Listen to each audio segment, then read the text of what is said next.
Salut tout le monde, c'est Screen Day et on se retrouve aujourd'hui pour une nouvelle vidéo où je vais vous parler de mes objectifs pour appareil photo réflexe. J'ai actuellement différents objectifs que j'ai commandés pour certaines situations précises, que ce soit professionnelles ou personnelles. J'ai commandé un nouvel objectif et je l'ai reçu aujourd'hui. Du coup, ce qu'on va faire, c'est qu'on va commencer par le déballage et ensuite on passera aux explications. C'est parti!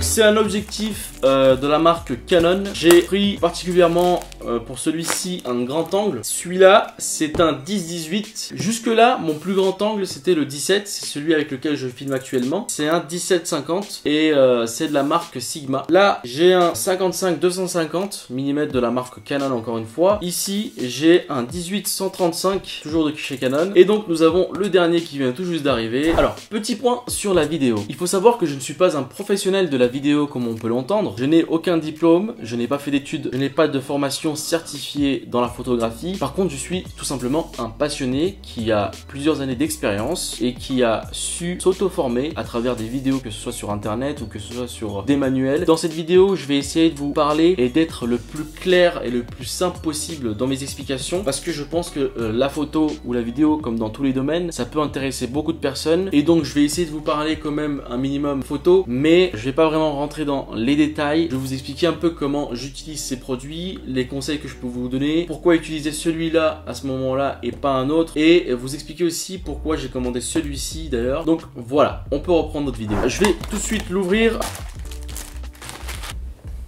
Il a l'air assez petit par rapport aux autres.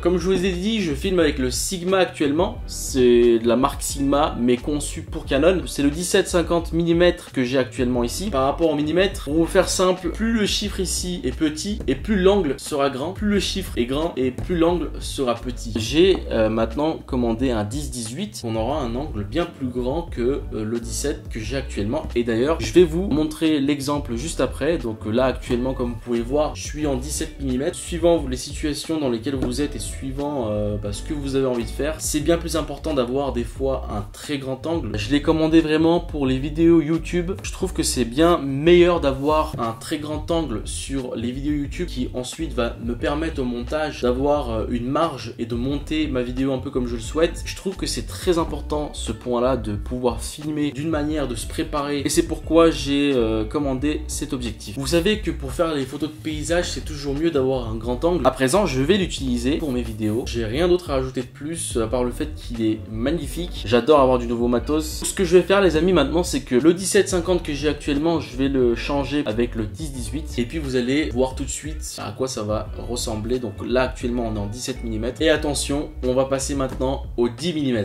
C'est parti. Bah voilà les amis, du coup là on est en 10 mm. Vous voyez que ça change énormément. Vous voyez tout, du coup vous voyez le micro ici, vous voyez tout le bordel par terre. Je vais pas continuer la vidéo comme ça parce que vraiment on est vraiment très large ici. Je vais quand même un peu plus zoomer et puis voir si dans les 15 mm on est un peu mieux. Voilà les amis, j'ai recadré ça comme il faut. Voilà, là on se retrouve un peu mieux. Du coup le 10 mm comme vous avez vu va vraiment vous permettre d'avoir un très grand angle. Vous allez être vraiment large. Maintenant pour en revenir sur l'objectif que j'avais actuellement. Donc là il faut savoir que je filme actuellement en 16 mm. Tout à l'heure on était en 17, on est passé à 10 et là je suis revenu à 16 mm. Si j'allais sur 15 on commençait déjà à voir le micro qui est juste ici. Le but c'est de faire un bon cadrage, même si vous avez un grand angle, de cadrer ça comme il faut. Bien sûr là vous allez vous dire mais t'es passé de 17 à 16. Bien évidemment c'est pas pour cette vidéo, mais pour les prochaines vidéos, il faut bien sûr quand vous mettez le 10 mm, mettre le micro et votre caméra d'une certaine manière pour éviter de l'avoir dans le champ tout simplement. Maintenant pour en revenir à celui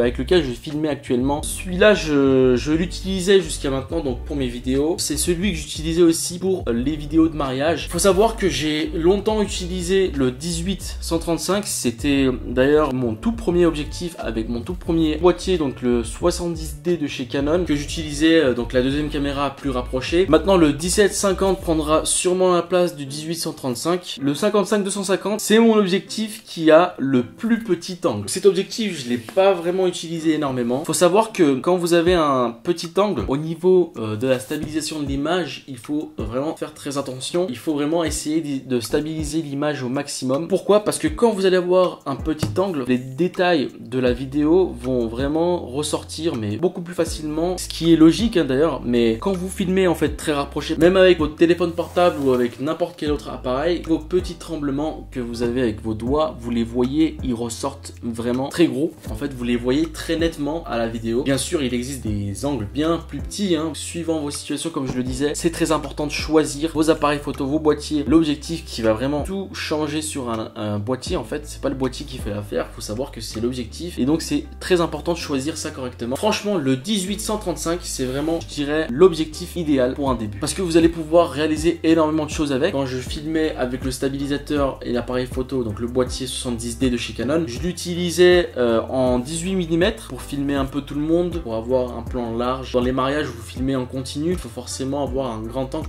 pour pouvoir filmer un peu partout en continu. Et à la fois, de temps en temps, dans la salle, j'avais la possibilité tout de suite de zoomer un peu, d'aller dans les 50 mm, dans les 70-85 mm, de pouvoir continuer à filmer toujours avec le stabilisateur, d'avoir des plans un peu plus rapprochés, d'avoir les détails à l'image. Et le 18-135 me permettait vraiment de tout de suite jongler de ce plan à un autre plan. Et du coup, au montage, ça me permettait d'avoir deux plans différents, comme s'il y avait deux caméras en même temps sur le moment. C'est très important d'avoir, pour un début, le boîtier déjà, mais très important de choisir son objectif vraiment par rapport à ce qu'on souhaite faire. S'il y en a un que je peux vous conseiller pour le début, ça serait bien sûr le 18-135. C'est vraiment l'objectif idéal, je vous le dis, pour un début. Donc voilà pour ces explications. Je ne vais pas aller plus loin que ça. Je vais vous laisser là-dessus. C'est tout pour moi les amis. J'espère que vous avez apprécié cette vidéo. N'hésitez pas à mettre un like et de vous abonner. C'est très important pour moi et ça me ferait énormément plaisir. On se retrouve très vite. Et n'oubliez pas que l'art de la photographie est d'immortaliser des portraits muets